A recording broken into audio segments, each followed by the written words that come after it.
I'm Phoebe, 36 years old, and last Tuesday I stood alone watching my 9-year-old son, Noah's casket, being lowered into the ground. The seats reserved for my parents and sister remained empty. As I threw the first handful of dirt, my phone buzzed. A message from my mother. "Stop being dramatic. This is urgent. We need to discuss Noah's trust fund for Brooke's wedding." I collapsed right there at my child's grave. Before I share my story, where are you watching from? If you've ever felt abandoned by family when you needed them most, please subscribe. This isn't just my story. It might be yours too. I grew up in a sprawling colonial house in suburban Boston, the kind with perfectly manicured lawns and neighbors who smiled politely, but never really knew each other. My parents, Richard and Margaret, were respected fixtures in the community. Dad, a corporate attorney, Mom, the perfect hostess who volunteered just enough to maintain her social standing. From the outside, we were the ideal American family. Inside those walls was a different story. From the moment my sister Brooke was born 4 years after me, it was clear who the favorite was. Where I was serious and studious, Brooke was vivacious and charming. My academic achievements earned brief nods. Her participation trophies got framed. I learned early that in our family being noticed required performing, not achieving. "Phoebe, why can't you be more like your sister?" became the soundtrack of my teenage years. My decision to become a nurse instead of following Dad into law was met with disappointment that bordered on disgust. "Nurses clean bedpans, Phoebe," my father said when I showed him my acceptance letter to nursing school. "Is that really how you want to waste your potential?" I moved out that week using savings from the part-time jobs I'd worked throughout high school. It was during my second year of nursing school that I met James. He was charming, ambitious, studying business, and for a brief few months I thought I'd finally found someone who saw me. When the pregnancy test showed positive, James showed his true colors. "I'm not ready to be a father," he said, packing his things from my small apartment. "I'll pay child support, but that's it." And just like that, I was truly alone. But when I held Noah for the first time, his tiny hand wrapping around my finger, I knew I'd never need anyone else. We became a team, Noah and me, against the world. Noah grew into the sweetest, most thoughtful little boy. He had my dark hair and James's green eyes, a combination that melted the hearts of even the sternest hospital administrators when he'd visit me at work. Where I was often reserved, Noah was sunshine personified, leaving small drawings for my colleagues or remembering details about their lives that even I forgot. My relationship with my family remained strained but cordial. Noah visited his grandparents occasionally, though those visits were invariably cut short for some event of Brooke's. Once when Noah was 6, we arrived for a planned weekend only to be told that Brooke had spontaneously decided to come home from college to shop for spring break. And wouldn't it be better if we came another time? Noah's face fell, but he squared his little shoulders and said, "That's okay, Mommy. Aunt Brooke needs Grandma and Grandpa more than we do." It broke my heart to hear my son already internalizing the family dynamic that had shaped my childhood. That night, I held him extra tight and promised myself that he would always know he came first with me, even if nowhere else. Despite everything, we built a beautiful life together. I worked my way up to charge nurse in pediatric oncology, finding purpose in helping children through their darkest moments. The irony of where that specialized knowledge would lead me haunts me still. The diagnosis came just after Noah's 8th birthday, a lingering cold that wouldn't go away, bruises appearing without cause, my nursing instincts screaming that something was wrong even as I prayed I was overreacting. Acute lymphoblastic leukemia. The words fell like bombs in the sterile examination room. I'd seen this diagnosis dozens of times in my career, had comforted countless parents, but nothing prepared me for hearing it about my own child. Noah, my beautiful boy, my entire world had cancer. I called my parents that night, barely able to form the words through my tears. "Noah has leukemia. The doctors are hopeful, but I'm scared. I could really use some support right now." The silence on the other end lasted several seconds too long. Oh dear, that's terrible news. My mother finally said, her voice distant. Your father and I are leaving for our Napa trip tomorrow, but we'll certainly keep him in our thoughts. Perhaps we can visit when we return in 3 weeks. Nah. I shouldn't have been surprised, but somehow I was. I'd thought that even they, with their emotional coldness, would rally for their only grandchild facing a life-threatening illness. I was wrong. The following months were a blur of hospital stays, chemotherapy, and sleepless nights.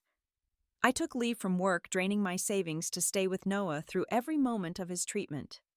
My colleagues were incredible, organizing meal trains and taking shifts sitting with us so I could shower or nap. My parents called, occasionally asking cursory questions about Noah's treatment, but never offering real help. Brooke sent a giant teddy bear that Noah was too sick to even lift, with a card that read, "Get better soon, XOXO Aunt Brooke," in her loopy handwriting. 6 weeks into treatment, my father made his sole appearance at the hospital. I'd been dozing in the chair beside Noah's bed when I heard the door open. Dad stood awkwardly in his expensive suit, looking so out of place among the medical equipment. "How is he?" he asked quietly. Staring at Noah's small form in the hospital bed tube snaking from his arms, his once thick hair now completely gone. "Fighting," I answered simply. "He's so strong, Dad." For a moment I saw something break in my father's usually impassive face. He approached Noah's bedside with tentative steps. Noah opened his eyes, managed a weak smile, and asked if Grandpa wanted to see his new Lego set that the nurses had helped him build. For the next hour, my father sat beside his grandson, listening as Noah explained each piece of his creation. That visit was the longest, most genuine interaction I'd ever witnessed between them. When Dad left, he squeezed my shoulder and simply said, "He's special, Phoebe. Truly special."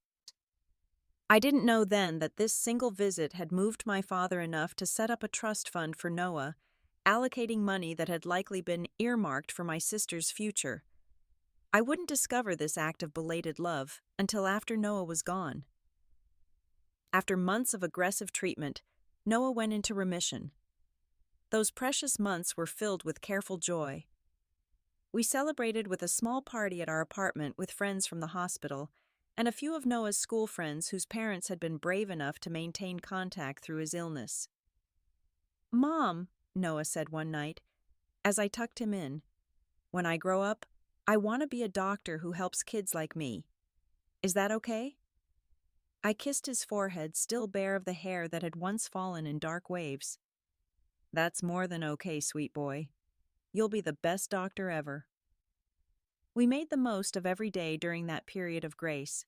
We visited the aquarium where Noah pressed his face against the glass and talked to the octopus like an old friend. We planted a small garden on our apartment balcony, Noah insisting on checking the seedlings every morning before school. We lived in hopeful suspension, trying not to count days, trying to believe that the worst was behind us. Throughout this time, my attempts to involve my family in Noah's life continued to be met with polite disinterest. Each rejection stung, but I shielded Noah from them as best I could. Then came the day that the shadows returned to his blood work. The cancer was back, more aggressive than before. The oncologist's face told me everything before she spoke a word. The decline was rapid and merciless.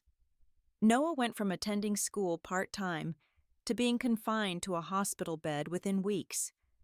I took indefinite leave from work this time, living in the hospital room, sleeping on the small cot beside him. "Does it hurt, Mom?" he asked me one night, his voice small in the darkness. I took his hand, so thin now I could see every bone.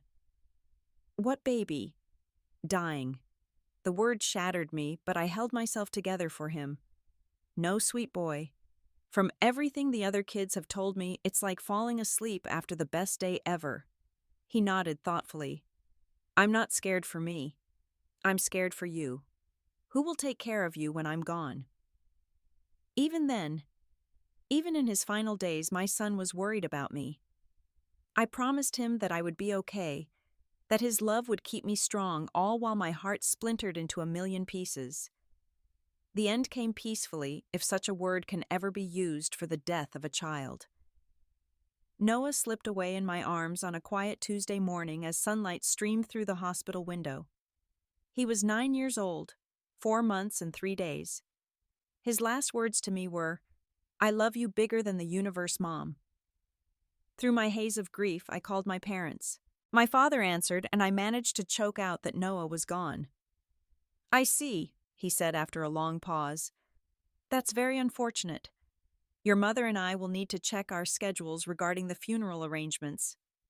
I hung up without responding. Later that day, I received a text from my mother expressing sincere condolences, but explaining that they had already committed to hosting Brooke's engagement party that weekend, the timing of which now conflicted with any potential funeral service. "Surely you understand, dear," she wrote. "Brooke has been planning this for months. These things happen. These things happen. My child's death reduced to an unfortunate scheduling conflict. I made the funeral arrangements in a state of numbed autopilot." The funeral director, a kind man named Robert, guided me through decisions I never thought I'd have to make. What size casket? What music? Whether to have an open casket? I chose Noah's favorite blue suit, the one he'd worn to his school concert just months before. I selected his favorite songs for the service. I wrote his obituary alone at my kitchen table at 3 in the morning, trying to distill 9 magnificent years into a few newspaper paragraphs.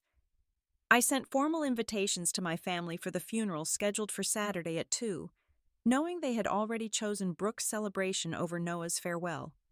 The returned RSVP cards with "regretfully decline" checked off arrived 3 days later in a batch not even sent separately. A handwritten note from my mother was attached to hers. "Do try to move forward quickly, Phoebe. Prolonged grief isn't healthy." The morning of Noah's funeral dawned bright and clear, the kind of perfect spring day that should be spent flying kites or hunting for ladybugs, not burying a child. I dressed mechanically, pinning a small blue butterfly brooch that Noah had given me for Mother's Day to my black dress. The church was modestly filled. Noah's teachers and classmates occupied several pews. My hospital colleagues filled another section. A scattering of neighbors and parents of Noah's friends made up the rest. The front row reserved for family remained conspicuously empty. I delivered the eulogy in a voice that sounded strange to my own ears, somehow steady, when I felt anything but. I told them about Noah's laugh, how it bubbled up from deep inside him and couldn't be contained. I shared how he left little notes in my lunch bag, even when he was sick, reminding me to smile, or to make sure a particular patient got an extra blanket.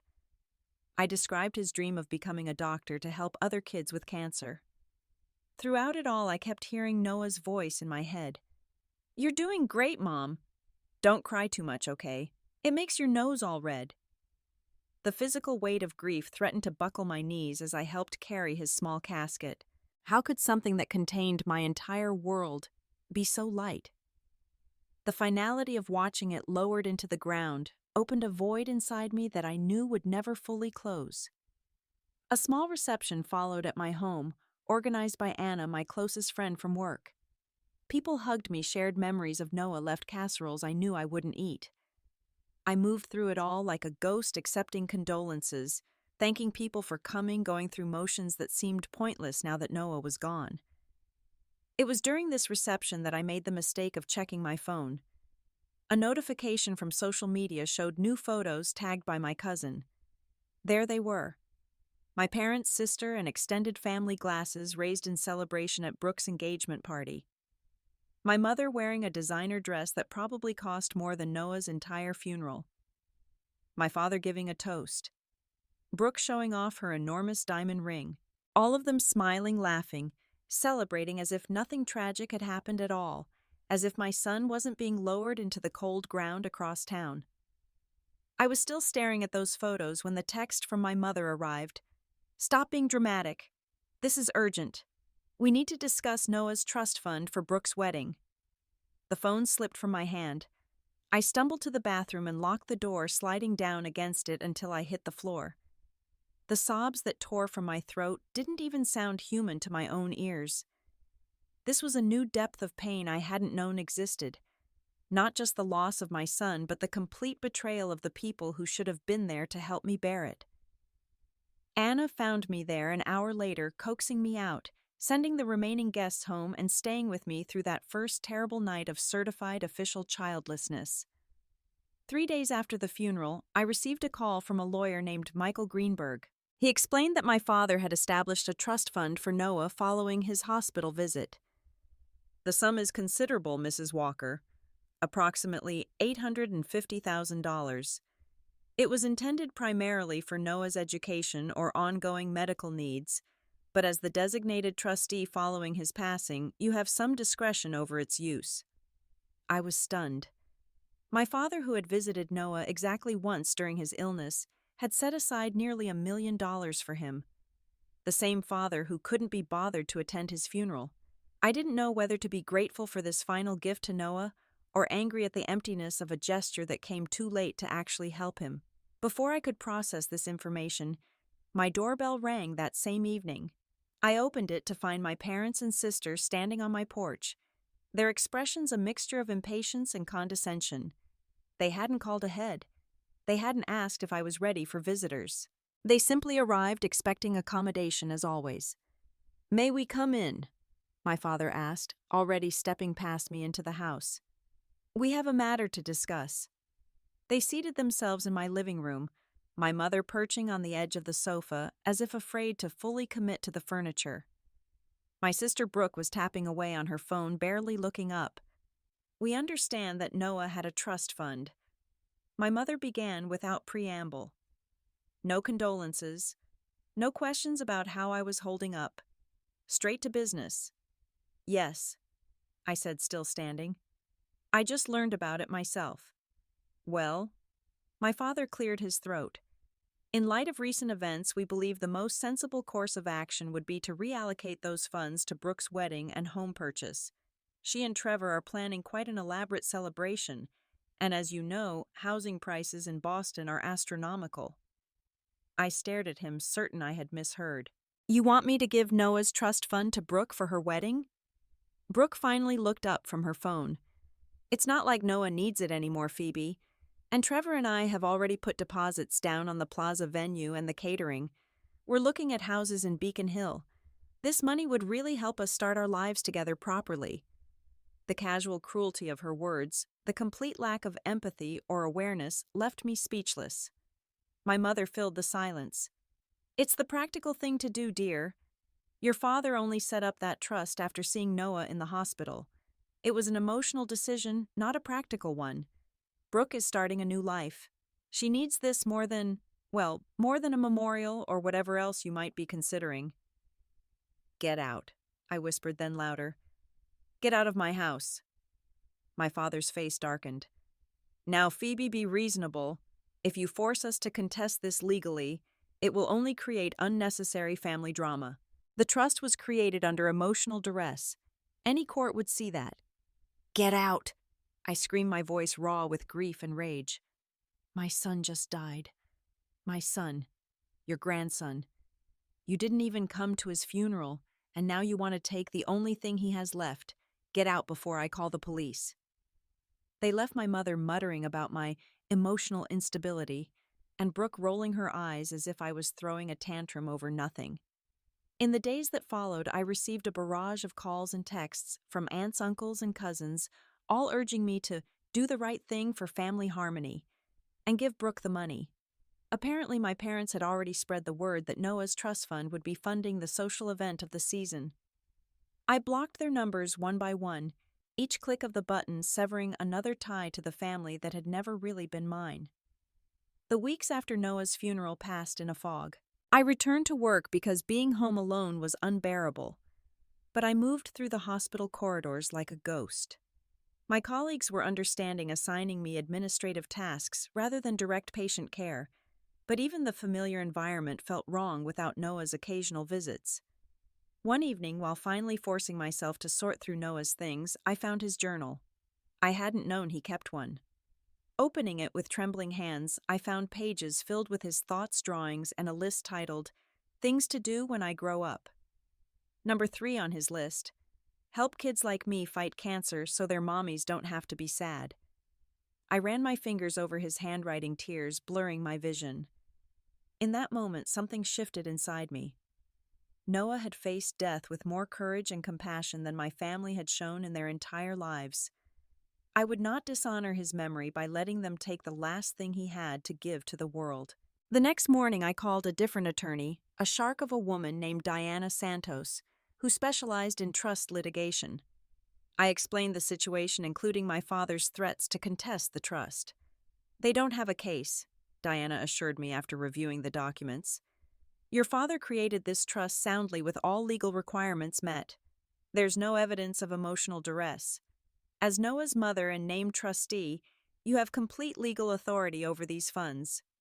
Armed with this knowledge, I requested a family meeting at Diana's office. My parents arrived with their own attorney, looking confident. Brooke came alone already, wearing what appeared to be a wedding day hairstyle trial. "Before we begin," Diana said crisply, "I want to make it absolutely clear that my client has full legal control of Noah's trust, and any claims to the contrary are without merit. This meeting is a courtesy, not a negotiation." My father's face reddened. "Now see here." "No, you see?" I interrupted, finding strength I didn't know I had. "For my entire life, I've accepted being second best in this family. I've accepted your dismissal of my career, your constant prioritizing of Brooke, your disinterest in Noah. I accepted it all because I thought that's what family does. You love them anyway." I turned to look at each of them. But family doesn't skip a child's funeral for an engagement party. Family doesn't demand a dead child's money for a wedding. Family doesn't treat grief like an inconvenience. Brooke scoffed. "You're being so dramatic. My wedding is a once-in-a-lifetime event. Noah was sick for a long time. It's not like his death was a surprise." The room went silent. Even our lawyers looked shocked. "Noah was 9 years old," I said, my voice breaking. "He wanted to be a doctor. He worried about me being alone. Even as he was dying, he thought of others. The last thing he wrote in his journal was that he wanted to help other kids with cancer." I straightened my shoulders. Noah's trust fund will be used to establish the Noah Foundation. It will provide support to families of children with cancer, help with medical bills, housing near hospitals during treatment, grief counseling. It will do what Noah would have done if he'd had the chance to grow up. My mother's mouth thinned to a disapproving line. "This is absurd. That money belongs in this family."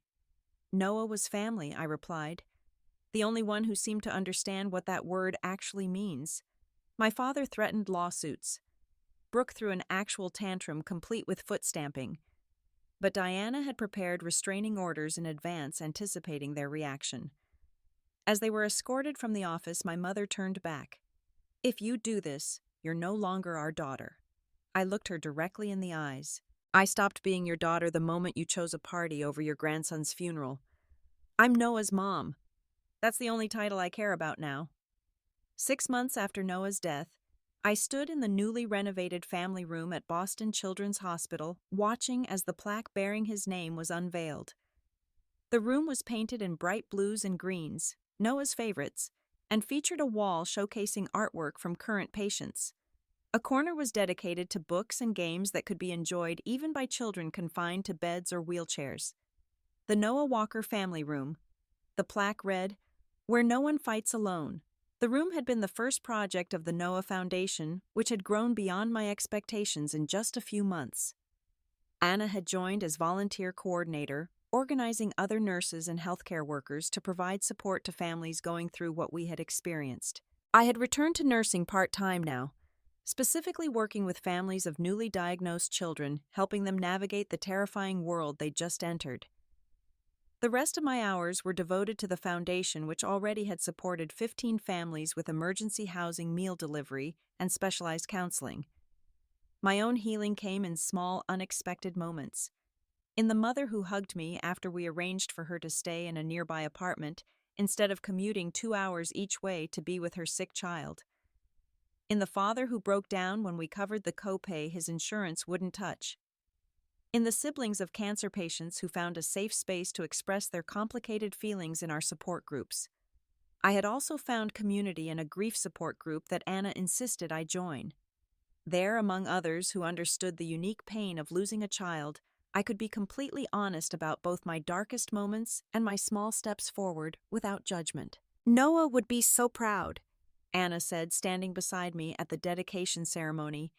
You've turned unimaginable pain into something beautiful. A week after the ceremony, I received an unexpected visitor. James Noah's father stood awkwardly on my doorstep, older and more weathered than I remembered. I saw an article about the foundation, he explained. I should have been there, Phoebe. For both of you. I was a coward. I didn't have room for more anger in my heart. Yes, you were. But that's between you and your conscience. He nodded, accepting the truth of it. I'd like to make a donation to the foundation. And if there's ever any way I can help with the work you're doing, I'd like to try to make amends, however inadequate that might be. I accepted his check and his apology with equal grace, knowing that forgiveness was part of my own healing, even if reconciliation wasn't possible. My family went ahead with Brooke's wedding, a lavish affair featured in Boston society pages. I didn't attend, nor did I send a gift. The few family photos that made it to social media showed everyone smiling as if nothing was wrong, as if there wasn't an empty space where Noah and I should have been. A month after the wedding, I received a letter from my cousin Eliza, who had always been kind but distant.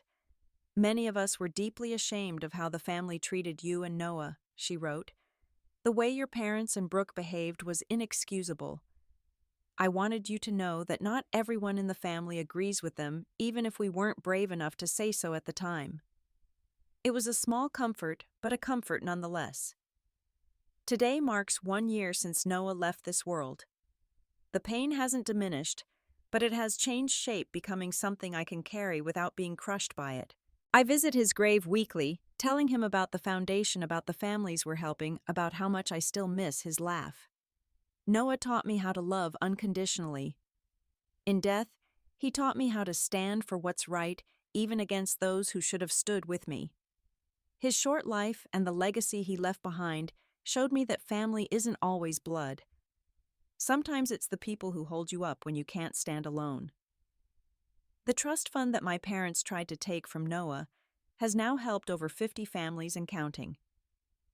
The money my sister wanted for flower arrangements and champagne towers has instead provided medication, housing, and emotional support to children fighting for their lives and parents fighting alongside them. Have you ever had to stand up against family for what was right? Would you have made the same choice I did? Let me know in the comments. If this story touched you, please like and subscribe to hear more stories of finding strength in unexpected places. And if you know someone who's grieving or fighting their own battle with toxic family, share this video with them so they know they're not alone. Thank you for listening to my story and Noah's. Remember, true love never dies. It just changes form.